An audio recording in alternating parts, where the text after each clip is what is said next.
Hazırda biz Xaçmaz rayonunun Niyazabad kəndi ərazisində Xəzər dənizinin sahilindəyik. Bu ərazidə yüzlərlə batağan cəsədinə rast gəlmək mümkündür.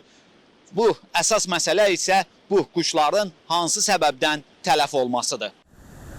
Batağanlar ölkəmizə hər il qışlamaq üçün gəlirlər. Amma onların kütləvi ölümü ilk dəfədir müşahidə edilir.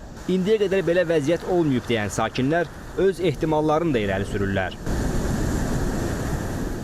15 il bundan əvvələ qədər Xəzərin sahili başdan başa bataqlıq və göllərdən ibarət idi. Bu quşların da böyük yem bazası vardı. Məhv olma səbəbi mənim ehtimalıma görə yem bazasının azalmasıdır. Bunların da yemləri suda yaşayan xırda balıqlar, cücülər, qurbağalar və s. bu cür kimi xırda heyvanlardır. Bunlar Xəzər sahilindən göllərin quruması nəticəsində tamam yoxa çıxmış və bunların da yemi kəsildiyinə görə bu quşlar bu cür kütləvi tələf olmaya məruz qalmışlar. Birinci dəfədir belə şey olur. Mən 2-3 ildir dəniz qırağındayım, yəni birinci dəfədir belə şey görürəm. Yem çatışmamazlığından olar, xəstəliyindən nə xəstəlik ola bilər ki?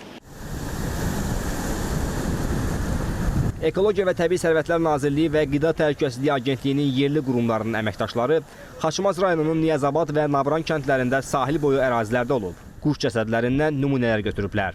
Analizlərin nəticəsində quşların kütləvi ölümlərinin səbəbi dəqiqləşəcək. Rauf Əhmədov, Elçin Qurmanov, Natiq Çıraqzadə, ASTV xəbər.